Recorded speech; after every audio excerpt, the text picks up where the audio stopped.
SportsBit is powered by BetOnline, driving the opening odds market since 2001. Visit sportsbookreview.com to learn more about BetOnline and its A+ rated platform in the link below.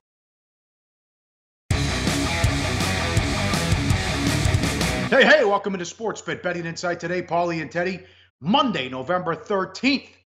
Big game breakdown, Monday Night Football, strange correlation with a big point spread and a low total. And we'll get to the deep dive with the college football recap. 3 horrific beats, a 22-point move on a college basketball total, and a college basketball beat, you won't believe, that went to overtime. We always start with the NFL on a Monday. A couple of tough beats from the get-go. The Browns had the lead in the third quarter, catching double digits, and then Kaiser got hurt. You also had that shit show where he tried a quarterback sneak and audible from the 2-yard line where they were out of timeouts and the clock ran out. That was tough as Detroit gets the money and wins by 14. Also, the Titans get hooked in a game that looked like they were ready to dominate Cincinnati. A long touchdown to A.J. Green. Titans come back to win, but they don't get the money either. Yeah, a couple of tough beats. Of course, I had a rough weekend, Paul. I was on both of these wrong sides, unfortunately. But with Cleveland, I mean, first downs, 26-16 in favor of the Browns. This is a double-digit dog. Total offense, 413 to 345 in favor of the dog. But what'd they do? They screwed up a scoring chance at the end of the first half. The tight end trying to get the first down gives up a fumble 6 in the other direction. And then, of course, you have the Kaiser getting hurt. You have the Kaiser pick in the end zone at the end of the game when they were coming through for the back door. Brutal for Cleveland. No question. Titans weren't quite as bad. It was a game that Tennessee dominated, but they didn't take advantage. They had to fumble. You know, the worst rule in the NFL, when you fumble and it hits the pylon, and oh, by the way, now it's the other team's ball and it's out at the 20-yard line. That's tough. Yeah, Tennessee had one of those in the fourth quarter. They had the missed field goal, and of course they ended up getting hooked by Cincinnati in a game that if you're the Tennessee, you're like, okay, don't score that last touchdown. Just send it to OT because we're going to win by 6 in the extra frame. Didn't happen for Tennessee backers. Cincy got the money. Bad bets. It's hard to bet a low total like this in today's NFL. Chicago, Green Bay, 38 down to 36. That went over. I don't know why they were betting the Steelers. Mike Tomlin is horrible against bad teams. They're lucky they escaped with the win by 3. The Bills took money. Oh, my God. Run out. That was 47-3 until the Bills scored with a minute left. And the Giants, they have absolutely quit on McAdoo. Plus 1.5 went off a 3-point favorite. They allowed the 49ers to get 8 yards per play. We talk about certainly Buffalo. I said I had a crap weekend. Well, let's put it this way. The Bills are my big play on Sunday. Ooh. A no-show from Buffalo. I don't even know if it's a no-show. New Orleans went there and flat out kicked their ass start to finish. Both sides of the football. Very, very impressive performance from a team that has now won 7 in a row and is, without a doubt, this week's flavor of the week when it comes to the NFC. You talk about all that Giants money. I mean, I didn't understand it. Great tweet from Joe Fortenbach. Giants have zero interest in tackling anybody. McAdoo better hit up that Southwest app at the half. He ain't flying home on the team charter. McAdoo did fly home on the team charter. That being said, the Giants, the effort was awful in that loss to San Francisco. And, of course, we have to talk about the dumbest challenge of all time, Pauly. I mean, and then remember, that Packer game against the Bears went over the total despite the dumbest challenge of all time. The 7 points that Green Bay won by, yeah, Chicago could have had those. They would have had first and goal at the 2. First and goal at the 2. But John Fox did. Oh, goodness. John Fox decided to challenge. He thought the runner got in. Instead, it was ruled a fumble. Here's a tweet from Football Zebras. Bears challenged an out-of-bounds call for a touchdown. However, since the runner did not have control of the ball when ball touched the pylon, not only is there no TD, but it is a touchback loss of possession. Because the ruling changed, the Bears actually won the challenge. Great tweet from Adam Hill here in Las Vegas, sports writer for the Review-Journal. McCarthy just got out-dumbed. Yeah, he did. And, of course, the 7 points that the Bears didn't get there, that was the difference between the game being tied at the end of regulation and not being tied at the end of regulation. That was tough. You had Chicago. Horrible. First and goal from the 1. Why would you challenge something? Ridiculous. Bad for the books. An avalanche of Rams money. There was a $400,000 bet at one property here in town. Rams get the easy win over the Texans. Savage might be worse than Hundley. Falcons from 3 to 3.5. Cowboys, no Elliott, but the big story was no Smith and no Lee, as Prescott was pummeled all day by the Atlanta defense, running for his life. Sure. Here's a tweet from ESPN Stats and Info talking about the Rams. The Rams have tallied 296 points in Sean McVay's first 9 games as an NFL coach. The only coach in the Super Bowl era with more points scored in his first 9 games as a head coach is Mike Martz, when the 2000 St. Louis Rams scored 354 points. That's the type of historic pace the Rams are on through the first 9 games of the season, and the books took a beating with LA money yesterday. Here's a tweet from NFL Research. Dak Prescott has been sacked 4 times in the first half today. That's twice as many sacks he has taken in any complete game this season. And you nailed it, Pauly. Yeah, sure. Zeke Elliott matters. Tyson Smith matters. Adrian Claiborne with 6 sacks. That's the second most sacks in any game since sacks became a stat in 1982. Derek Thomas once had 7. All right, pros versus Joes, 25-18 year-to-date, 2-3 in Week 10.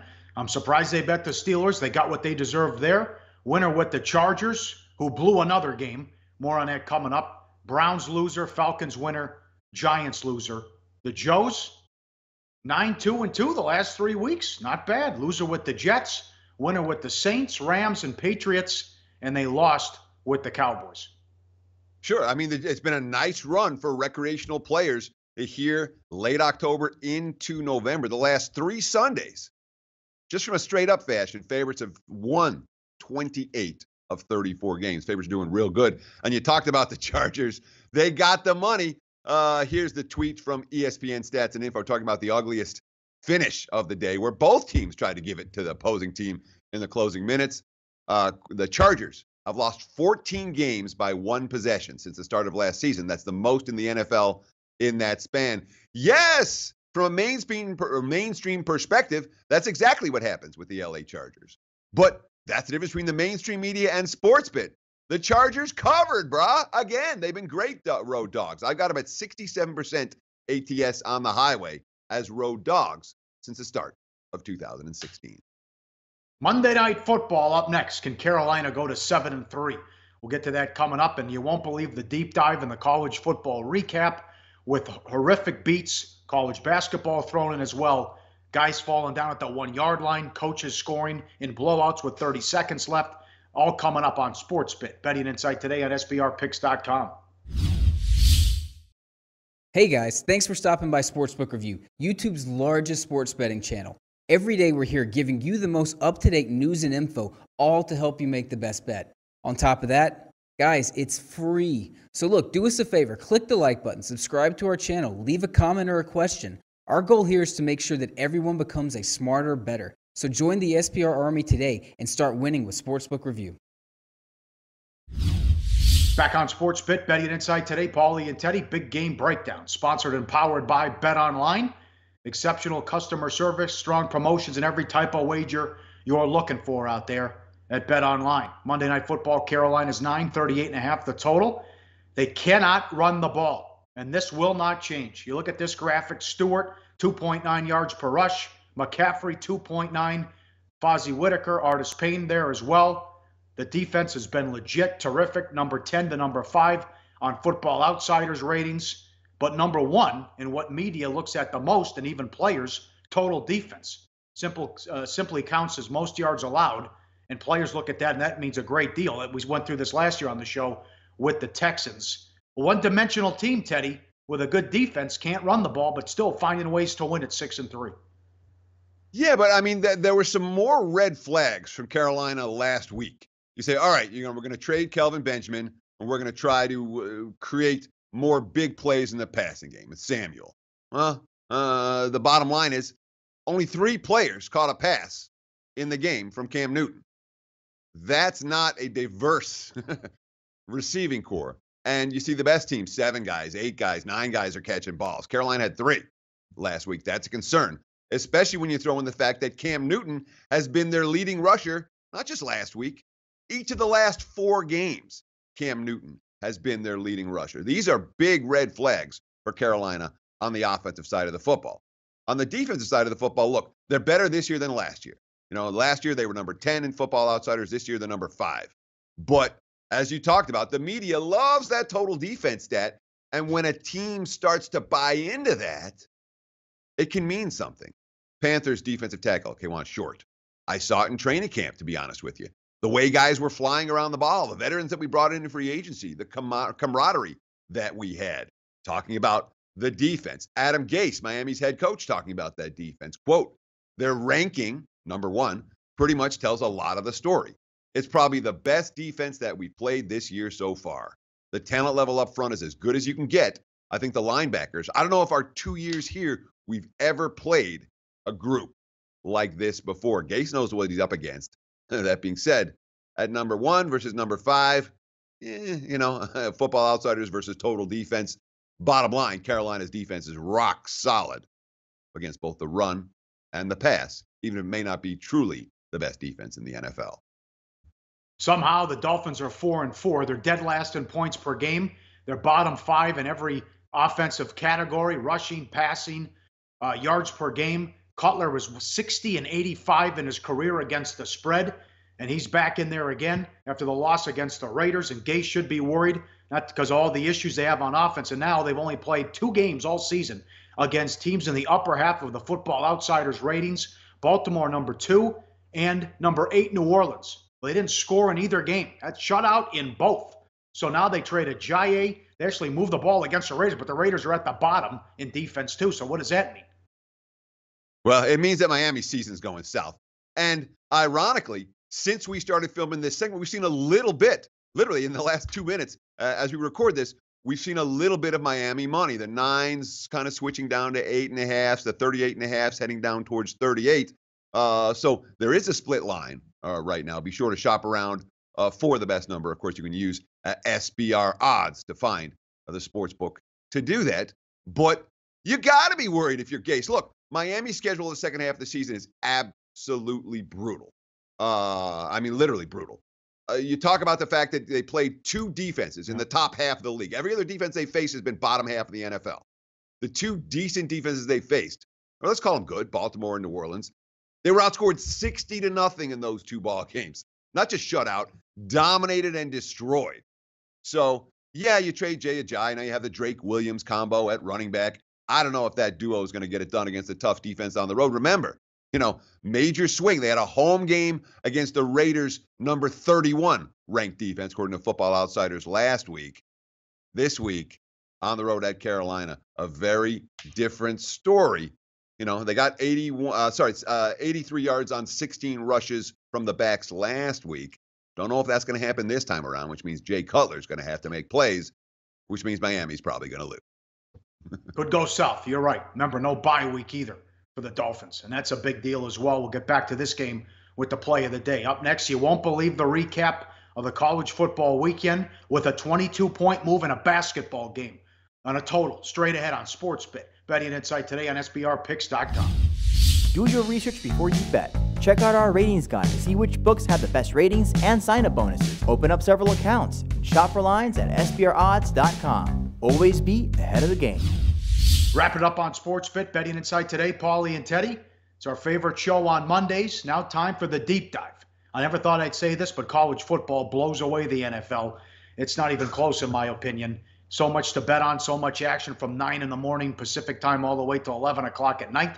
We will start with college hoops, though, with a horrific beat to start it out. How about Nebraska Omaha catching 8.5 and a total of 167.5 against Montana State? Teddy, 68-68, end of regulation. They score 33 points in overtime, and you guessed it, Montana State wins by 9, and they get the money. Brutal. Yeah, and that's hook and hook, mind you. Or no, sorry, it's a 1.5 on the total. At 167, you got to under 167 in your pocket, and even at 68 at the end of regulation, you're feeling pretty good. Dog plus 8.5, under 167.5. To get hooked on the dog and to lose the total by a 1.5, it's overtime. Welcome to college hoops. The bad beats can and will happen. That, a brutal one. Of course, not one that many recreational players got involved with, but I know the wise guys did. The wise guys get involved with all of this stuff. All right, here's 4 from football. I was involved in 2 of them. TCU, Oklahoma, the total bet up from 61 to 64.5. It's 38-14 at the half with those 2 teams. And Oklahoma's scary offense. They get shut out in the second half. There's only 6 points scored in the second half. Somehow it stays under, even if you got the good number, 38-20 final. Yeah, I mean, what do you say with a game like that? The flow did not play out well for over bettors in that contest. You say 52 at half, you're great, but 52 at half, Oklahoma's got the 24-point lead. They kind of sat on the football. TCU's defense stepped up. Tough beat for over bettors, no question. All right, I got lucky in the Oklahoma game. I was unlucky in this one. Florida State plus 16.5. I took this. I took 10.5 in-play wagering. It's a 3-point game with like 7 minutes left. And for whatever reason, Clemson's going fast with 5 minutes, going at kind of a hurry up and snapping a ball with 20 seconds left on the game clock. And then no one takes a knee anymore. More on that coming up. But they run the ball 12 yards. They're up 10 now with like a minute left. They run the ball 12 yards. They run the ball 6 yards. And instead of taking a knee, what should have been the final play of the game, they get in for another touchdown run, another 10-yard play. Somehow a 3-point game becomes a 31-14 Clemson win and cover. Just brutal. And you're watching it live. You're going, why isn't Dabo taking a knee? Why isn't Dabo taking a knee? In the last one, when Choice runs in from 10 yards out and he's dragging tacklers across the goal line, I mean, that's tough. At plus 16.5 to lose that game by 17, brutal. But no worse than the Colorado State. You know, Colorado State leads 35 to plus 6.5 against Boise. They lead the game 35-10. Your 6.5-point dog is up by 25. With 2 minutes left, they're up 52-38.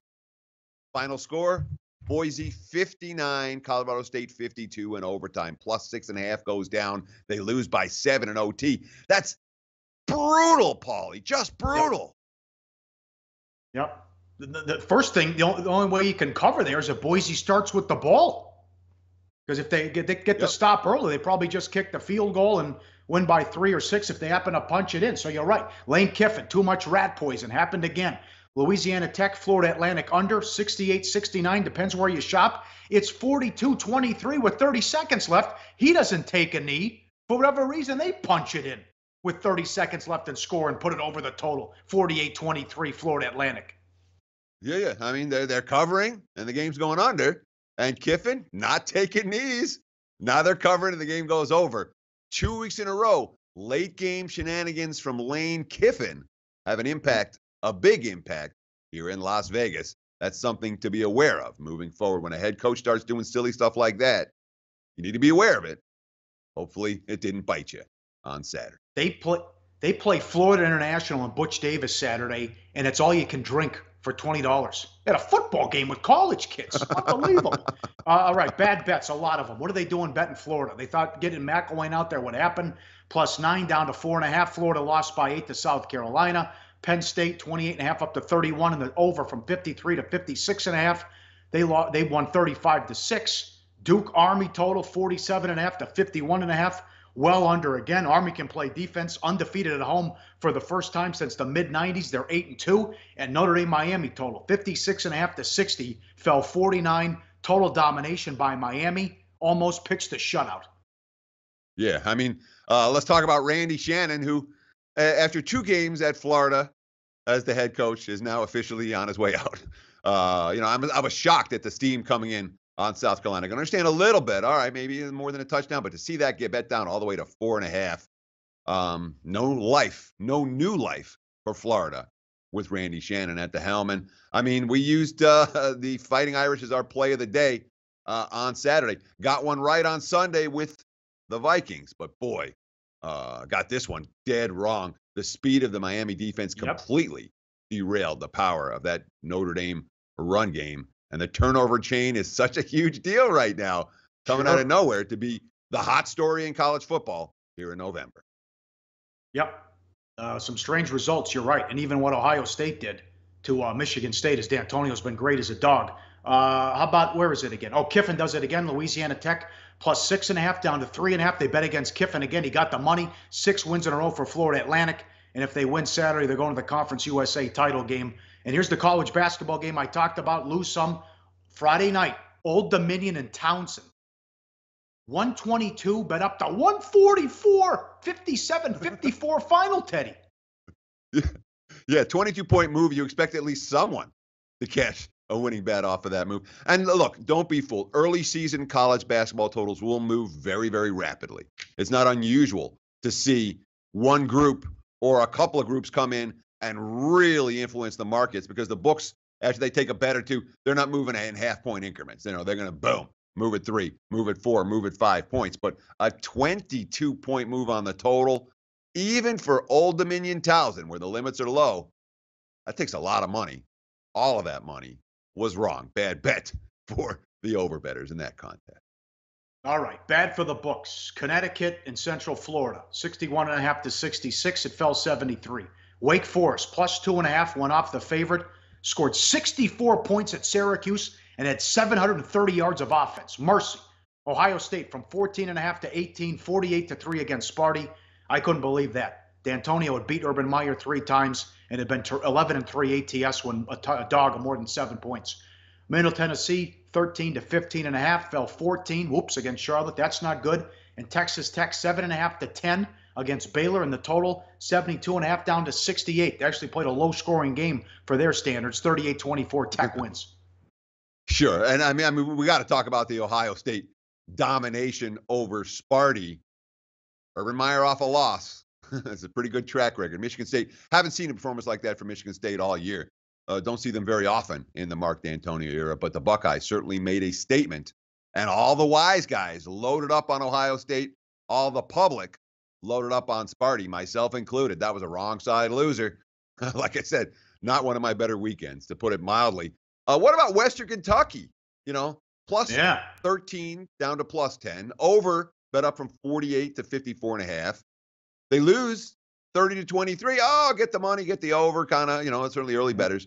They were down 30 to 10 in the fourth. A couple of backdoor TDs covered the spread and covered most of the over tickets. What about Ole Miss? Plus minus 17.5 to minus 22 on Saturday. They win that game 50 to 22. Bookmakers and bettors both scrambling on Saturday morning. Louisiana Lafayette suspended 4 starters early before kickoff. Some of the money came from bettors. Some of the money came from books trying to adjust.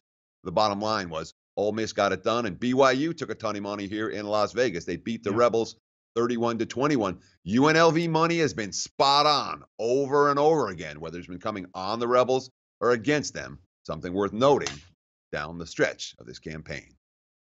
And finally, 3 big middles, Oregon State, Arizona, which was big at night on ESPN2, I think it was. The game bounced between 22 and 20. Go figure, it lands 21. Tate is averaging 13 yards per carry if you take out the yards allowed on sacks. Amazing. SMU, now I was watching this live. This was bananas. SMU from 4.5 down to 1 as a dog. They're down 23 at halftime. They come all the way back to tie it. Navy, with 30 seconds left, the kid could have crawled into the end zone. He falls down at the 1, which, you think that's the right play? I don't know. In college football, with a guy who never made a kick before, Neil Montalolo says fall down. They kick the field goal on the final play of the game. Wouldn't you know it, they win by 3, 43-40, and a controversial finish. Oklahoma State, 6.5 up to 8, won by 7, 49-42. The call stands on the field, the interception in the end zone, as Iowa State thought they tied the game. Oh, they sure did. And that one, again, bouncing between 6.5, 8, lands 7. Oregon State, Arizona, between 20 and 22, lands 21. SMU, between plus 4.5 and plus 1 against Navy, game lands 3. And you say, was that the right move to fall down at the 1-yard line? It was absolutely the right move to fall down at the 1-yard line. Why? Because you're playing SMU and your defense can't cover any of their receivers, and you've blown a 23-point lead in the second half, and the last thing you want to do is see that Mustangs offense hit the field anymore. Fall down at the 1, kick your game-winning field goal as time expires. That's exactly what Navy did, which ended up being a bad result for the books. All right, great show tomorrow. Dave Mason, Bet Online. A guy hit a 2-team parlay that paid over $100,000. He'll tell that story tomorrow. And we have 2 games already in college basketball where it's number 1 against number 2 and number 4 against number 5, if you pay attention to the rankings. And Ohio and Akron, a big game in college football. That's coming up tomorrow. Money Time Play of the Day. Back to Monday Night Football. What do you want to do? Sure. For Play of the Day, first, do us a favor. Give us a like. Give us a follow. Give us a retweet. Every day, you're getting strong information right here on SportsBit for free. Let's keep it that way. Let's make sure that you give us a little bit of love. Thank you for doing that. Monday Night Football, we talked about how the Dolphins offense hasn't scored a point against the 2 good defenses they faced. Panthers defense is pretty good too. Carolina's offense not exactly marching the ball up and down the field. We saw a shootout on Sunday Night Football. Expect the opposite on Monday Night Football. Defensive struggle tonight. Take the betting number 275, 276. Panthers and Dolphins under 38.5. That's our play of the day. All right. Very good. Awesome. Back tomorrow. Good luck out there. Thanks for watching SportsBit. Betting Insight today on SBRPicks.com.